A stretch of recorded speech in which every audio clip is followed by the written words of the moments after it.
Have you ever wondered how to win more business by communicating with your clients and knowing your clients more? Or how do you separate yourself in a really crowded field when you have a ton of competition? I talked with Craig Klein from SalesNexus about each of these things and more. I think you're really going to like this one. Welcome to Sastery in the Making, the podcast that features the people who made the software world what it is today and the leaders who are shaping the future of technology. Here's your host, Matt Wallach. That is right. I am Matt Wallach, and I am your host. Thank you very much for coming to Sastery in the Making. Really looking forward to today's show. With me today, I've got Craig Klein. Craig, how you doing? I'm doing great. Awesome. Thank you so much for coming on the show. Let me tell you everybody about Craig. He's the president and CEO of SalesNexus. That's a CRM and marketing automation tool. It does lead generation for sales teams from 5 to 250. SalesNexus, it's an all-in-one platform combined with services to help you automate the unique processes that drive your business growth. So once again, Craig, thanks for coming on the show. Yeah, sure. I'm really super stoked to be here, Matt. Thanks for having me. Likewise, I'm stoked to have you. So tell me, what's been going on lately and what's been coming up for you guys? Well, it's interesting this last year when a lot of businesses, of course, were having a lot of struggles. It's been really good for us because, all these sales teams that used to be in the office needed to be in the cloud overnight. And so we got really busy there last year, and it's kind of continued into this year. I think that trend is just going to stay with us, which is awesome. And so we've been having a lot of fun growing and adding capabilities to the product and things like that. We got some exciting stuff in the pipeline that I'm really excited about getting out here in the next few months. I love it. So how has your team adjusted to remote work? Or have you guys done it before? Or was it new to you guys? How'd that go? Yeah, well, see, we were super lucky because about 4 years ago, we went virtual. And we spent like 6 months preparing for it because we had been in an office for years prior to that. And we kind of planned it out and we started with 1 day a week at home and then 2 days a week. And we did all these sort of meetings preparing for it and everything. So when the shutdown happened, it was no big deal for us. But what was actually nice is one of the things we were able to do when the shutdown happened is we published some blogs and just kind of put all the learning that we had from going through that process 4 years ago out there for other people who were just kind of shoved into it and struggling so that we could help people. And it seemed like that helped a few people. That's awesome. I'm sure it did, because you guys, with the 6 months that you had to plan, everybody else had 6 hours to plan and say, oh, here we go. Yeah. So that's awesome that you did that and put that out there. Hope that generated some traffic for you guys. Yeah, for sure it did. I just can't imagine what it must be like. Our space is, the sales world, our customers, our salespeople. And, if you're a sales manager and you're used to coming in and walking around the room and there's your sales guys and you can see them on the phone and you can sit down with them and ask them what's going on. You can hear the conversations they're having, and then all that's gone. Oh my God, I can't imagine trying to manage a sales team like that. And we've definitely heard from some customers who were struggling. That's for sure. Oh, I can imagine some of my sales teams and having to take them and go fully remote before we were prepared. That would have been a nightmare. Yeah. So glad that you guys didn't have to deal with it. Yeah. Yep. So I want to understand, when you say that SalesNexus is an all-in-one automated CRM tool, what exactly does that mean? Well, so with most of our competitors, whose names will go unmentioned, you get the CRM for your sales team, and then they have some other modules that you can sort of bolt on there that'll do things like marketing automation, email marketing, and other things. But the challenge is it gets kind of complex because the way most of these systems of modules are built is company starts with one thing and then they acquire some other businesses and they bolt it all together, and it's kind of a Frankenstein sort of a thing, right? Yeah, it gets wonky. Yeah. And bottom line is, you don't run into a lot of salespeople who go, yeah, I love my CRM. It's so easy to use, right? And of course, that's the Achilles heel. If you can't get your salespeople to use it, then it's not going to work for the business.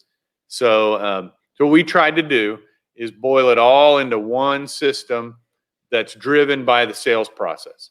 So if you got a sales team that's reaching out to customers either in person or on the phone or whatever, all the marketing automation just kind of happens in the background based on their interactions with the customers, and you don't need an IT team or a 3-person marketing team to keep it all humming.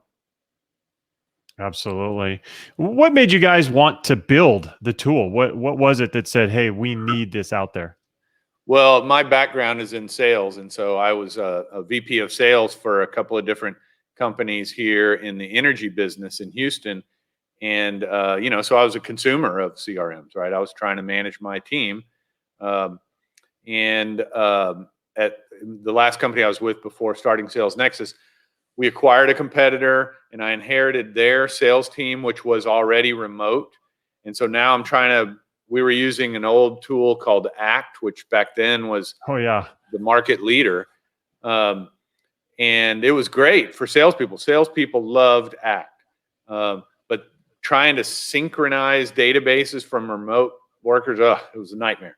Yuck. So we actually transitioned to Salesforce in their, like, the first year they were on the market, because they were the first one in the cloud, and so we tried to make that work, and it didn't. It was very immature product at that time, but it just didn't work as well for Act as our salespeople didn't love it, and so we were having trouble getting them to use it. So long story short, that company was acquired. I had a little bit of a windfall as a result, and I had always wanted to start my own business. So the idea was to build a better mousetrap. We were the first version of Act available in the cloud. We designed the interface to be very familiar to a sales guy that loved Act. Wow, that's fascinating. So, what did you do in those early days that helped you guys gain traction? Well, we targeted Act users, of course. In fact, our sort of marketing strategy was to partner with Act consultants, the guys that you would come and have train your team in your office or whatever. They were struggling with losing customers to Salesforce, customers who really needed to be in the cloud. And we gave them an opportunity to sell our system to their customers and sort of maintain that relationship. So that helped us get started for sure. There are a lot of CRM tools around. What are you guys doing to differentiate your product and your services from the competition? Well, it's still really fundamentally what I've said about the ease of use for the salesperson. And one of the important elements of that is the ability to customize it, right? So, with what you want is your person to be on the phone with a customer, and everything they need is right there on one screen, and it kind of walks them through. Here's the important stuff you must fill out so that I can run my reports and do my analysis as the manager, and then hit next and go to the next person and call them and do it again, right? And just be as productive as possible and not waste their time. And so with SalesNexus, that's always been one of our fundamental strengths, and something we focus a lot of energy on, is just allowing the customer to easily lay out that screen just the way they want it, and not have a bunch of fluff and getting lost in multiple screens that you have to navigate through. Makes sense. You talked about making sure what the customer wants, and your customer is a salesperson. How are you continuing to evolve or identify what's good for them, or how do you guys make sure that you're continuing to develop the product towards your ideal fit customer? Sure. Yeah, it's a great question. Well,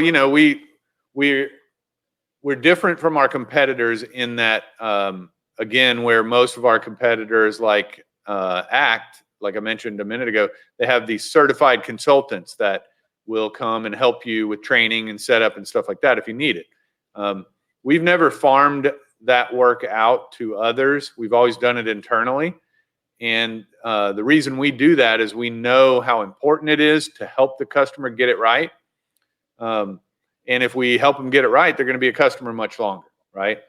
So we build relationships with our customers that are much more intimate than most SaaS companies, frankly. Love it. And so we're getting a lot of feedback as a result of that, a lot of learning about, what to really make it work for their business processes. What tools do they need in the platform? So that's what I love about what we do is I get to meet all these business owners and salespeople and just help them solve that problem. I love that. I love that concept of, hey, let's solve your problem. Let's figure it out. Have you found, and you mentioned it, that people stick around longer? Have you found that your churn is very low because you're so connected with your audience and your market? Yeah, for sure. From a, profitability point of view, that's our secret sauce is that we keep our customers. It keeps getting longer as we get older, but we keep our customers. Last time we measured it about 6 months ago, our churn rate is 4 times less than the industry average. Wow. Customers stay with us 4 times as long.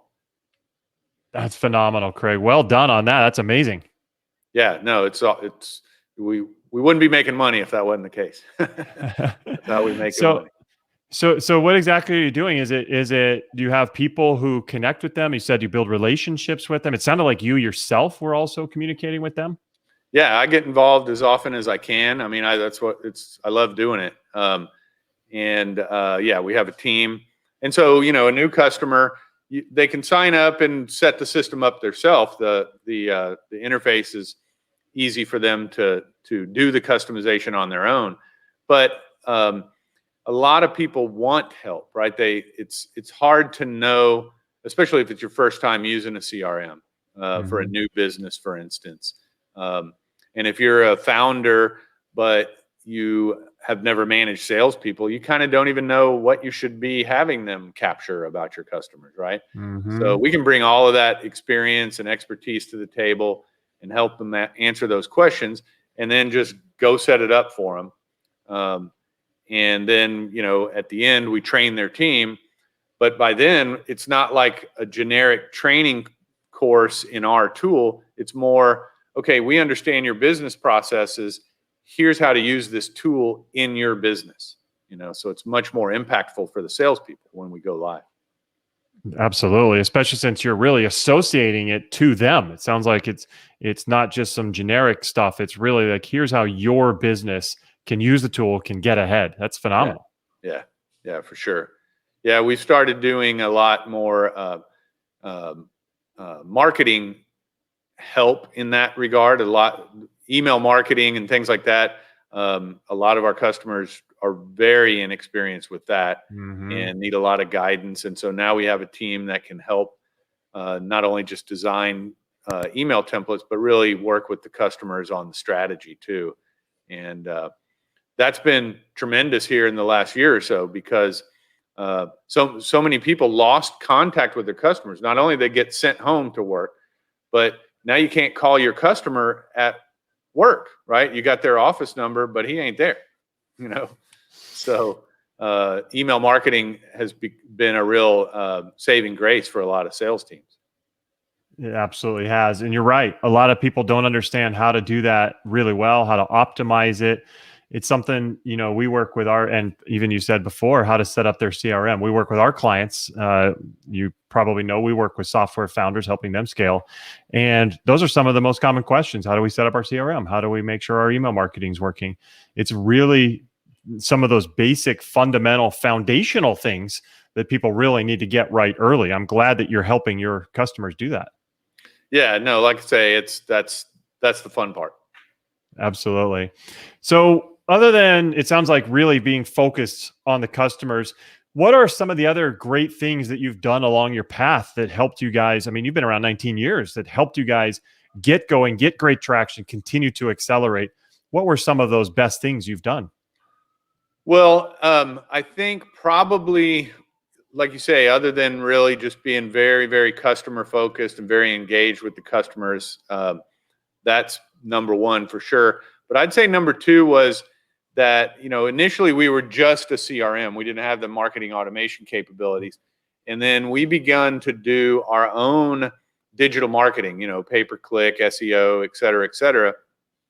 And we started to learn very quickly that you needed to have a really well-managed lead funnel in order to maximize the ROI on that advertising investment, right?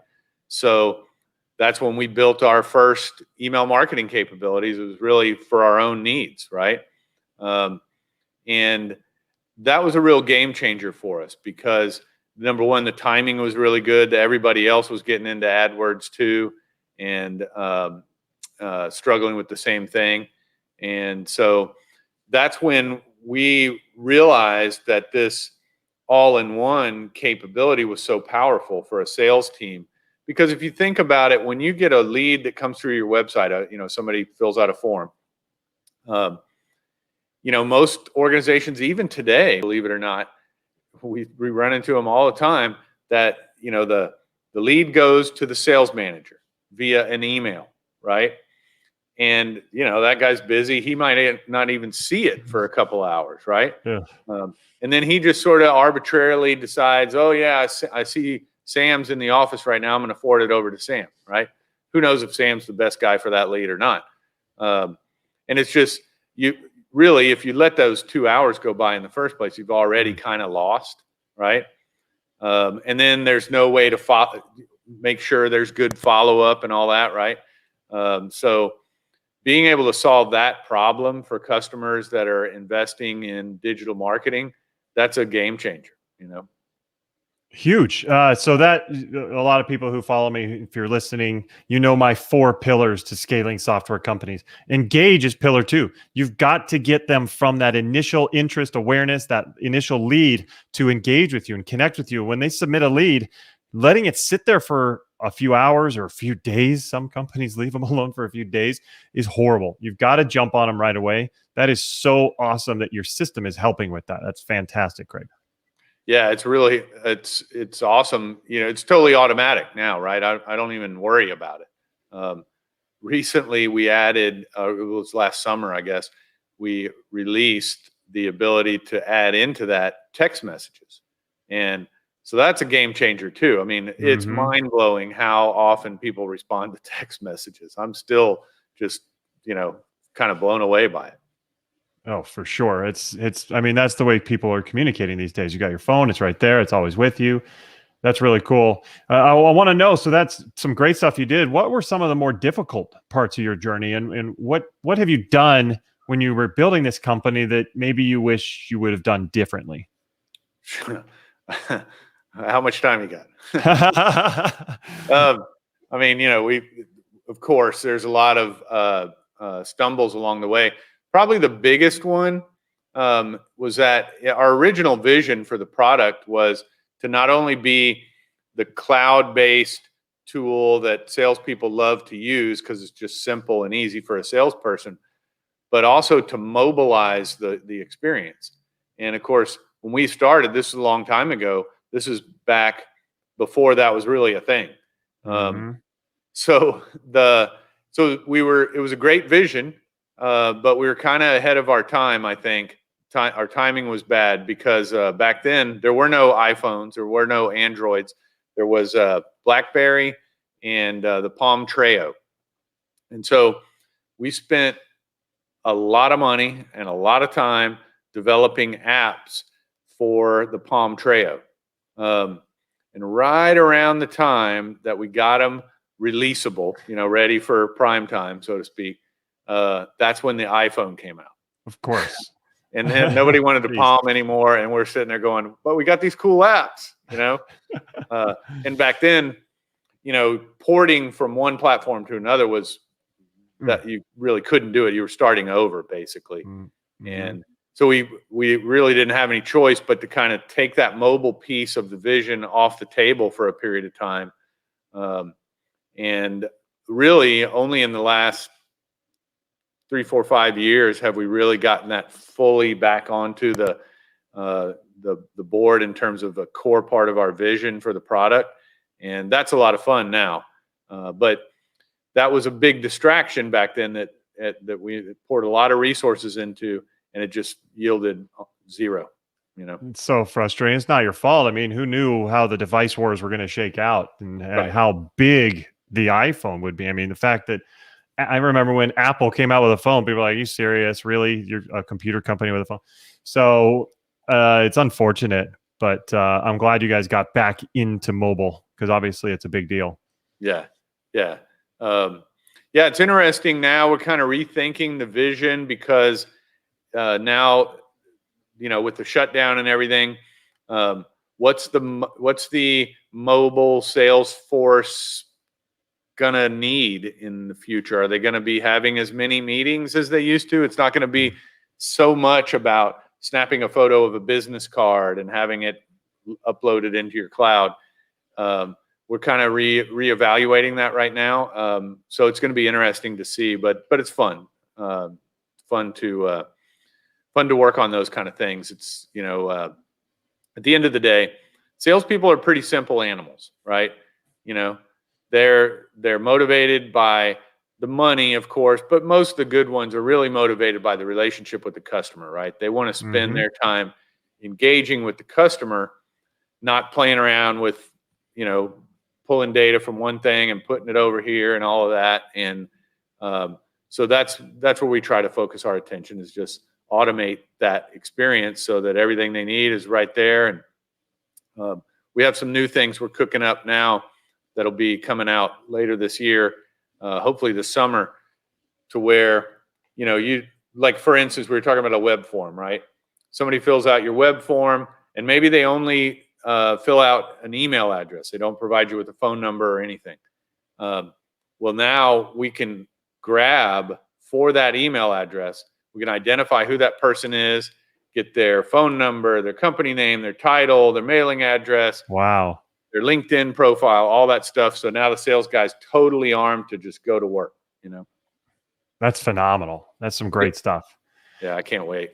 I'm I just bet. a sales guy myself, I bet. So what advice would you give to new software founders who are starting out now? Well, to me, it's all about the funnel, right? So when, we talk to new startups all the time who we're helping implement our system, and, they tend to, especially if they don't have a sales or marketing background, they tend to be really hyper focused on one part of the funnel. And I think it's really important to step back and envision that entire funnel, or if you want to say the customer's entire journey through, the relationship with your company, and making sure that you've got the tools and technology in place to manage that journey and make sure, like you said, that you're engaging them and using, content and your sales team and everything else to bring them down through that funnel. With today's tools, you can basically automate that entire thing. But I think most founders don't realize the importance of that until way too much water's gone under the bridge. I think it's easier to build it when you don't have any customers than it is when you have 100 customers, right? Very true. Yeah, and that's something we work with our clients on a lot, is how do we define that funnel? How do we build it out? How do we structure it so it's really smooth and you convert the most amount of possible great leads through your funnel? Yeah. And just being able to measure the data and optimize each step in the funnel. Where are we losing people, and let's figure out what we got to do what do we have to tweak to get that extra 10% to come on down to the next level. I agree totally. Well, this has been great, Craig. It's been awesome seeing how you guys have done your growth and separation from your competition. And I loved hearing about how you're focused on your customers and making sure you can solve their problems. How shall our audience learn more about you and SalesNexus? Well, they can just go to SalesNexus.com and you can start a free trial. It's a free 30-day trial with everything's turned on. It's not limited in any way. And right now, we just released a guide to leaving Salesforce. So if you're using Salesforce and you're a little frustrated with the complexity, like we talked about, then or the cost is another frustration we hear about a lot. then we've got a guide that was designed not really to sell you SalesNexus, but just to help you evaluate your requirements, then go out in the marketplace and find the right fit for you. And then most importantly, we've learned how to transfer your data out of Salesforce and into another CRM successfully. And so that's all spelled out in this guide. Wow, I'm sure that's really helpful. We'll make sure we put links to that into the notes. So anybody who is watching, you'll see that down below, or anybody who is listening, you'll see that in the podcast show notes as well.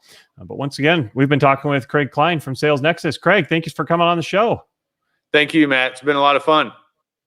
Likewise, I've enjoyed it. And for everybody out there listening, thank you for listening.